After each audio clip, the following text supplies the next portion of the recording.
So going into the premium live event Battleground coming up on Sunday. Do iPhones work when you spill coffee on them? Probably not. You probably don't want to do that. Back to the Android. But that's the match I'm most looking forward to on Sunday. That's the match that I definitely want to see because of what we've been talking about for this show this morning. So, Bully, I'll start with you because you got to talk about like the ramifications of this. Because when I asked you, Bully, you said the biggest hang-up usually is like who's going to win? How do you move on from here? So you have Jordynne Grace, your Knockouts champion, facing your NXT champion in Roxanne Perez. It is a WWE event. You know, Jordynne Grace is coming from the outside, and she's a part of it. But also, I believe, Bully, even last night, they planted more seeds of possible other matchups happening between TNA and NXT. So Bully, I'll use a phrase that you like to use. It. If you had the pencil, how would you book this matchup coming up on Sunday? If I had the pencil, I would book this completely differently than the way I think they're going to book it. I think they're going to go very traditional with it. I think TNA will most likely benefit from an in-house angle based on the finish of the match between Jordynne and Roxanne. And that's about as far as I'm going to go with that because I don't want to possibly ruin anything for anybody. If I had the pencil, though, as I stated maybe at the beginning of the week or last week, I go shock and awe. I would do things that people did not see coming. I have no problem. And this goes to the conversation that we were just having about the finishes of matches and knowing what the creative is going forward. And trust me, I would bet my life savings on the WWE and TNA have already worked out the finish of this. If there's another match, it's all in black and white because the WWE will not take chances like that. Personally, I would love to see Jordynne Grace defeat Roxanne Perez.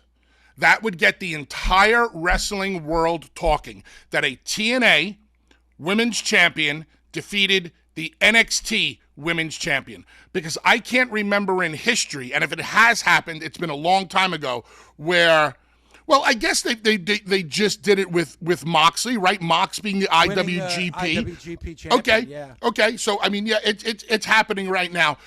But I think it still would be shocking to have Jordynne defeat Roxanne, now shows up on TNA television with both championships. Roxanne chases her championship onto TNA television. Here's how everybody starts to win. Roxanne says, I want my rematch immediately for my NXT Women's Championship. You go to the next pay-per-view premium live event exclusive for TNA, and Roxanne now defeats Jordynne. That, to me, everybody wins. It stirs people up. It gets people talking. Jordynne gets a credible win. Roxanne gets a credible win. Both companies benefit from the cross-promotion. Wash your hands with it. You can walk away from it. I think they're going to go a different route. I don't want to get into too much detail about it. Because it's storyline driven. So I understand what you're saying. If I'm right, I don't want to ruin it for anybody. But there's a way out of this where Jordynne doesn't have to win the match, but TNA will win from the exposure that Jordynne will get for being on a WWE Premium Live event. Very good, man from Uncle. I liked a lot of those. I was taking notes. History, right, Dave? Harley Race versus Bob Backlund, double count out. A lot of those Nick Bockwinkel, Ric Flair matches. One happened in, I think they only worked once. It was in Winnipeg, double DQ. A lot of times it gets wonky. Times I felt it worked when Jerry Lawler beat when he beat Kurt Hennig for that AWA title. If you remember, Jerry Lawler's chase for the AWA title was a very, very long chase. Then it went to, unify all the titles at Super Clash, not so much. And just talk about, why companies do it. Buzz has definitely gotten a buzz for what happened. Jordynne Grace showing up had a great buzz going on throughout the entire week, because then WWE superstars are tweeting, going into business for themselves. Drew McIntyre, Moose. well, he fired back at Drew McIntyre. A lot of people talked different. Oh, Chelsea Green. There was a lot of people who threw stuff out there. Even last night, just acknowledging the existence of Mi Chin working in TNA in a nice backstage before. There's been a lot of buzz. If we talk about who gets in when we get into the weeds of things, when Jordynne Grace came out and she hit and flexed and turned her back and showed the NXT, I was like, man, that was brilliant. That was brilliant. That's a T-shirt. No, it's not. Because who would split the you'd have to then split the profits. And then you'd be like, well, you literally have to get an accountants together to see who sold T-shirts. Again, things that, could they happen? Sure. But then you got to have accountants go at it for this thing called what? Money. Who's making this shirt? What are we doing? But it will get all to that. But there's a way to do it, Tommy. And guys, correct me if I'm wrong. Because Jordynne Grace is showing up at an NXT event. So if you continue this relationship, you're hoping that NXT talent is going to show up on TNA events. So couldn't you split it that way, where NXT and the WWE keep the profits of the NXT event and TNA keeps the profits of the TNA event? I mean, you could go that route, no? Even though this Battleground is in a very small venue, next shows for TNA are in Cicero Stadium, pretty much maybe double the occupancy of that. If you have those shirts there, WWE could say, well, you had 1,000 people, we only had 500. It's unfair that you got, if it's a shirt's 30 times an extra 500 people, if everybody bought a T-shirt, then you get in those, because what it is, families fight over money. You don't think two companies would fight over money? I mean, so that's not even a doable option. But I'm telling you how these things could kind of break down quickly. You could see both women go to a time limit draw, which if it's not the main event, I think isn't bad. You could have, like Bully said, switch the title. In, Jordynne Grace, like she said on this show when we had her on last week, she has an open challenge at Cicero Stadium at Against All Odds in Chicago. Some ramifications could happen there. There's a whole lot of different places you can go. That weird girl, Blair Davenport, was touching the title in a weird backstage. Who knows what's going to happen? That's why you got to tune in on Saturday. And if you feel the need to protect, let's just say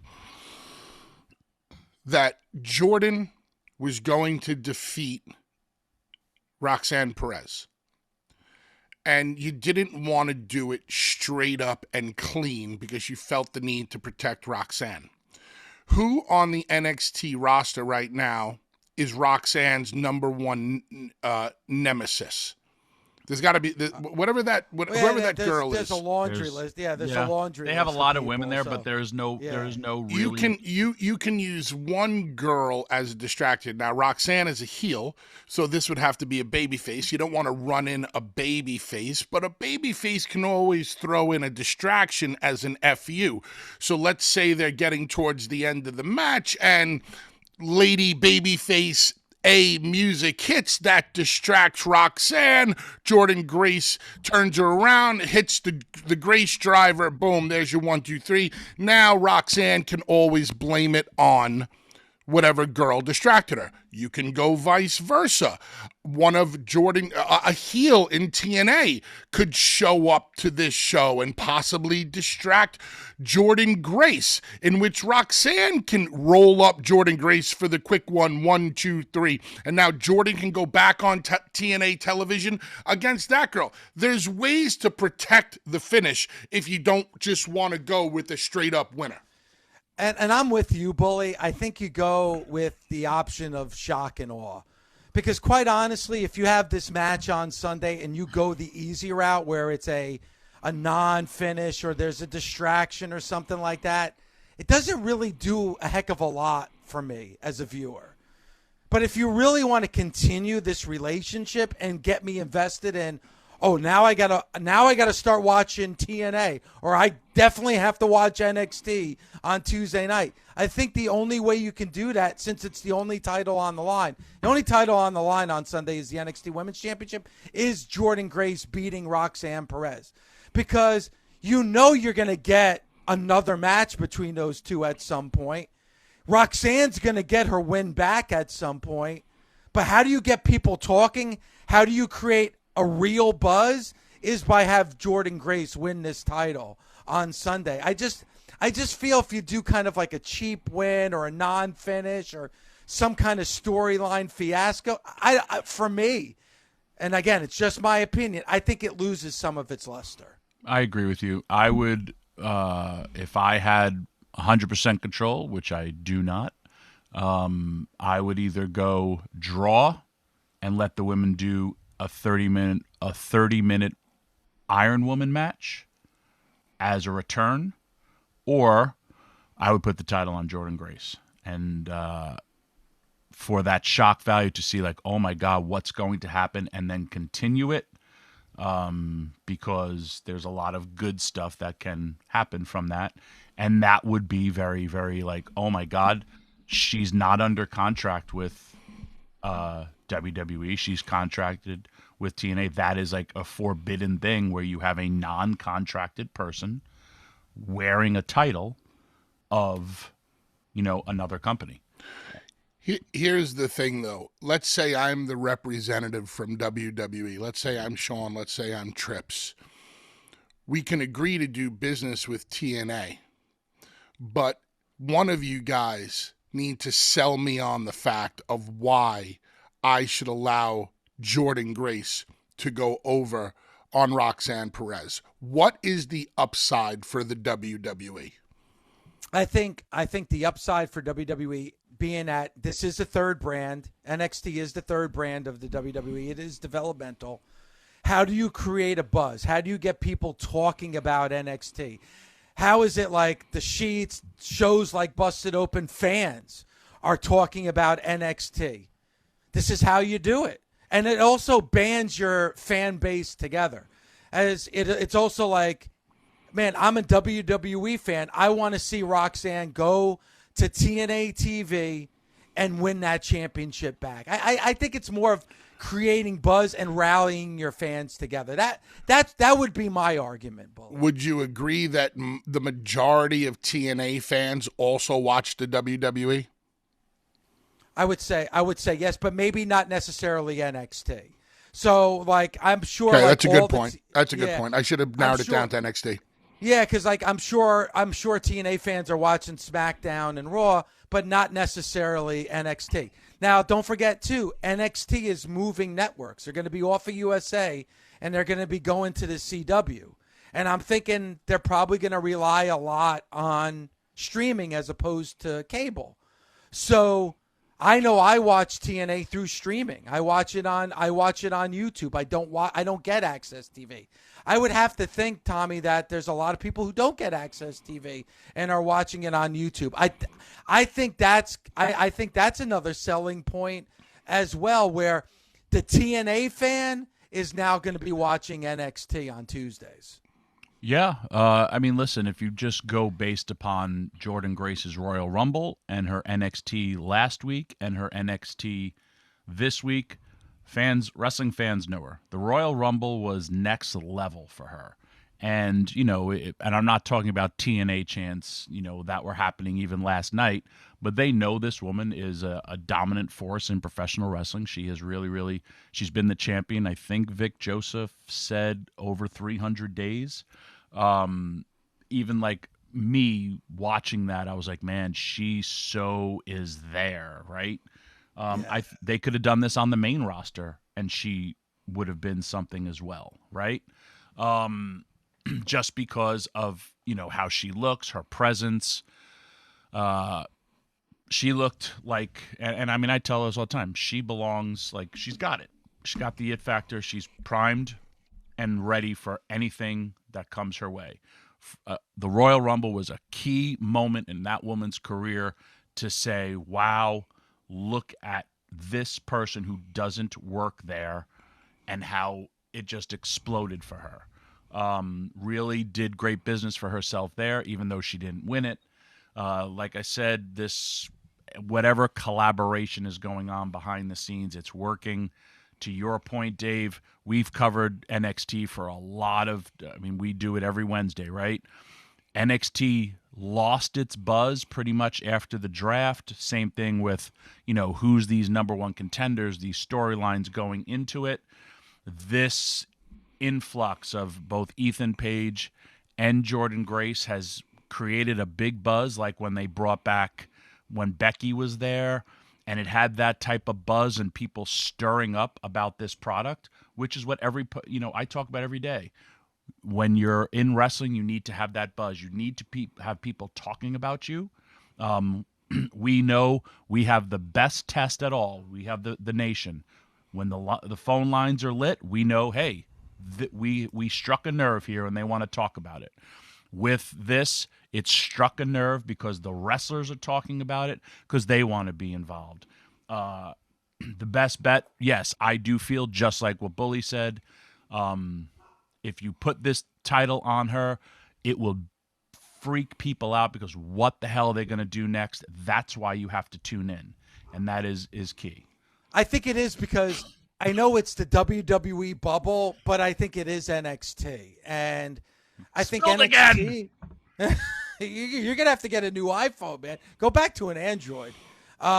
It wouldn't kill you for a couple of things to fall out of your mouth instead of going down your throat. Yeah, like Captain Lou always said, if you want to go on a successful diet, eat all you want, but only swallow half.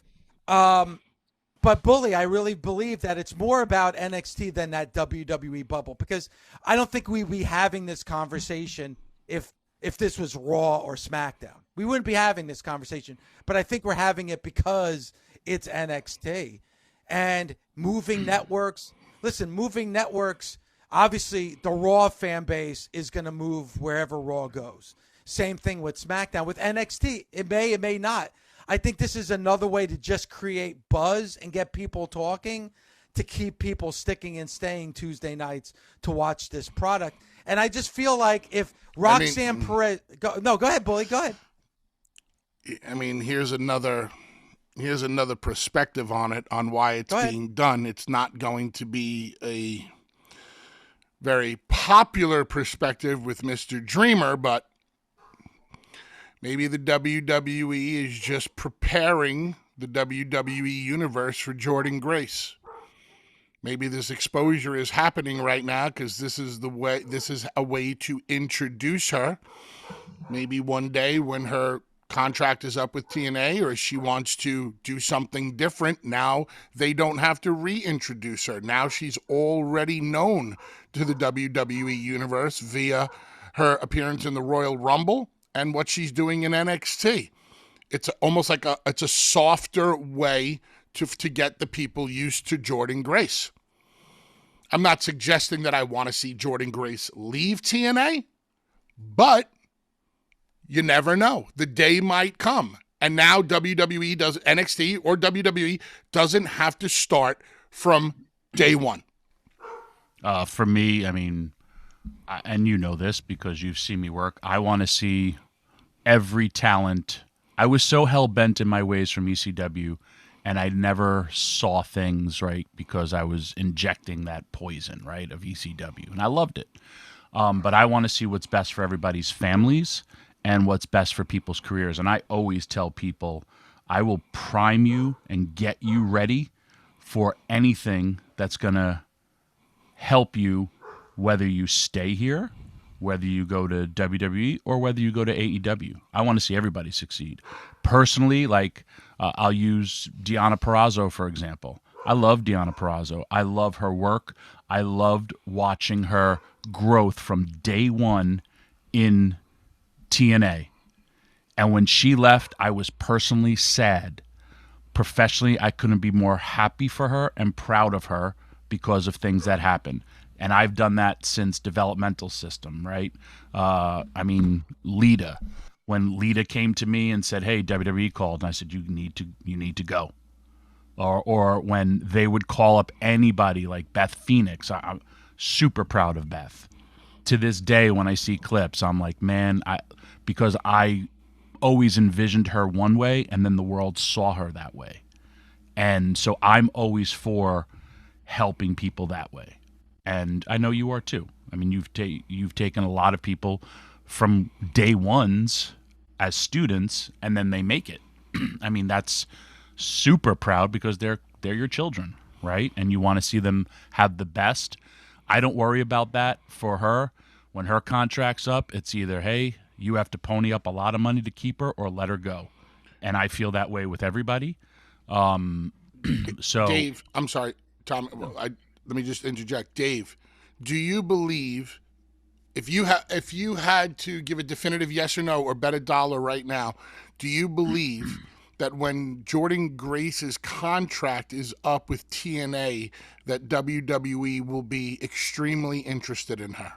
I would think they would have to be. I mean, they're putting her on their TV, so I would think that there has to be some kind of interest there for sure. So, I mean, putting her in the Royal Rumble, forget about all of this. You can even forget about the NXT stuff. Just putting her in the Royal Rumble shows a tremendous amount of interest, allowing her to come out and, be who she was, the representative from TNA. So I would venture to say that there is interest from the WWE, and this checks a lot of boxes. The biggest box being when her contract's up, we at least want an opportunity to offer her something. And the other part, I mean, even think about Mickie James. Mickie, I thought, was definitely going to go back to WWE and have like a final run or go into the Hall of Fame or all that stuff from her appearance, because her appearance in the Royal Rumble was as shocking and got this insane response because she's also Mickie James, to me, bona fide Hall of Famer. That didn't happen. There's so many different ways to look at it. Also, I mean, Bully negotiated me for my return to come back when we feuded with the Wyatts. I was on a handshake. I would go there. I would sign a release of that, and everything that the WWE said they were going to do, they did. It was so pleasurable. That was also in the beginning, and Bully was there. These were early Triple H making decisions. And, Vince, I think, also was like, with Bully, hey, let's get these Wyatts over. Well, let me do it to the best way I possibly can. And it worked. I mean, even Rhino missed one of the shows because he had an indie show, and we had to make do for Rhino not being there. And it did, and it worked. What I'm saying is everybody can get along. Dave, if you think about it, I listen and I love our interviews. I really do, from a fan's perspective. Ric Flair goes to Japan. He has to defend the title. What do? And Rick said, I'm not this tough fighter. They bring Harley Race to have his back when he's working with these shooters just in case. And he's like, hey, just in case, you then have to face Harley Race in a real fight. Those, just like when I was there, I was bullseye number one. Paul, who puts the deal together, doesn't smarten up me or Sandman. We're ready to fight anybody. We don't care. But we also, we can't fight an entire locker room full of wrestlers. Bully, Devon, Eliminators. We had legit snipers ready to hit the ring and just fight for real. That's the wild, wild west. Thankfully, that doesn't happen anymore. But, I mean, I even told you when I went to work in Memphis, and Jerry Lawler, you can find it on YouTube, wrecked the studio. They didn't tell Lance Russell. And they're like, oh, throw Lance Russell, push Lance Russell down, punch Lance Russell. And this is Jerry Lawler telling me it. And I'm like, I'm not punching Lance Russell. I'm not throwing an older man down if he doesn't know it. But they're like, no, he'll love it. He might have.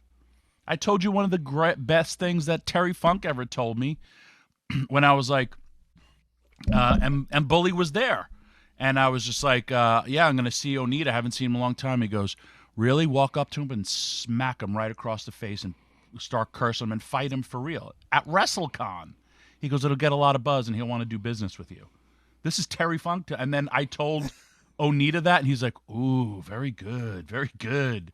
But like me walking up to a guy and just smacking him across the face without him knowing it and then getting into a fight, like that's how they wanted to generate money. But like these are the but what it does though, Tommy, correct. It gets people talking, creates a buzz. Shock factor to what Bully was talking about. Last year, me and Devon, I believe, we were at Rhode Island Comic Con. It might have been 2 years ago. And right across from me and Devon was MJF. And I looked over at Devon. I said, come on, let's go beat the shit out of him. He's like, what? I said, come on, let's just go beat the shit out of him. He's like, why? I go, you know why. Create buzz, create stir, get people talking. Not enough people do this kind of stuff anymore. Well, So Terry Funk's advice to Tommy is so good.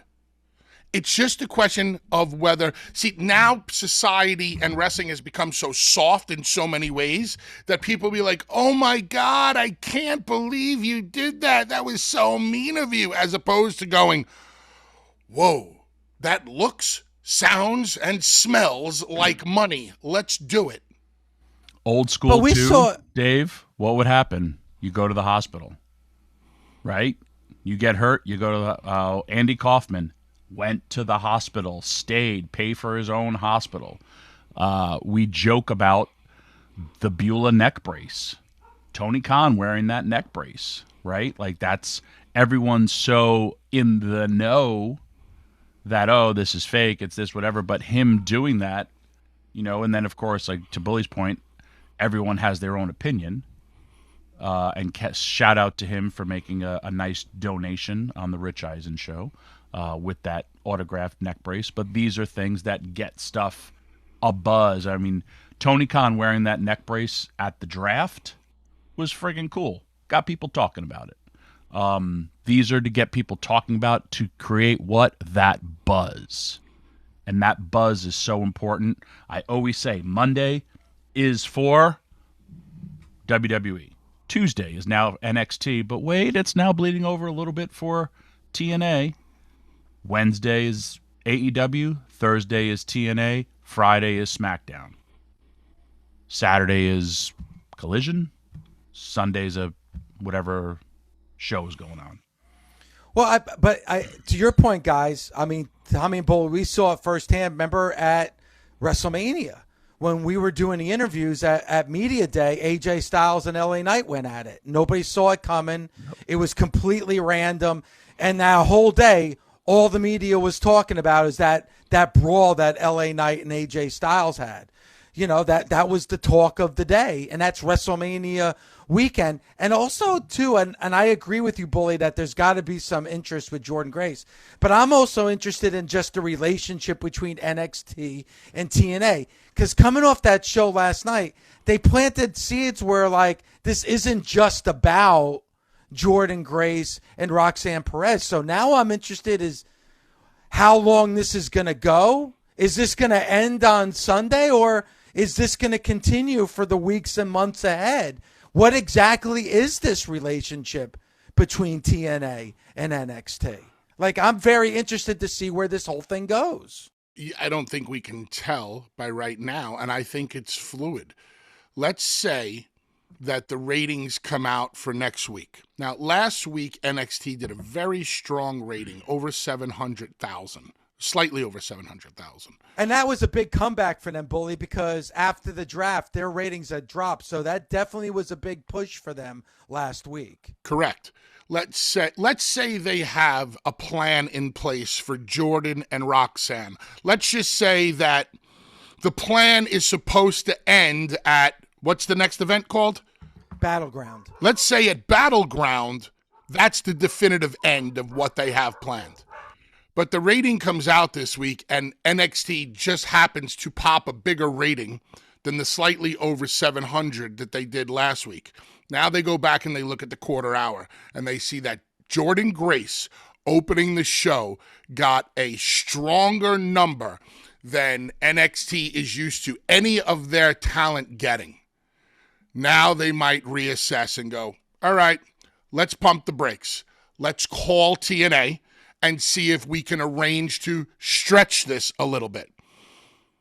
It could be very fluid. To say right now it's going to be, it's going to end in a week, it's going to end at Battleground, or it's going to continue, we don't know, because the numbers will tell you everything. Because last night, despite it being a squash match basically for Jordynne, they might have caught lightning in a bottle with her. Conversely, they might have not. Yeah. But and also to Bully's point, when I came back with the Wyatts, right? It was a 3-week deal. It turned into a couple of months. John Cena gets hurt. They throw us in there. We're working all the time. It was supposed to end in Boston. We extended it to Philly, and then it got extended a little bit more. Anything could happen because it was also a good thing. Worked out well. You never know what could happen. But yes, lightning in a bottle when you catch it is very, very cool for that whole thing we keep talking about as buzz. Myself and Scott D'Amore saw each other at the Ric Flair roast. Our topic of conversation was, how can we help Josh Alexander? I told Scott D'Amore, I said, give him to me for 3 months. I'll help him out. I'd be more than happy to. And Scott was like, really? I said, absolutely. After those 3 months were over, Scott D'Amore came to me and goes, you want to stick around? I said, would love to. What was supposed to be a 3-month deal for only one person turned into me versus Josh, me versus Dreamer, me versus D'Amore. And oh, by the way, who was the very last person to get their hands on Bully Ray and pin him? Jordynne Grace.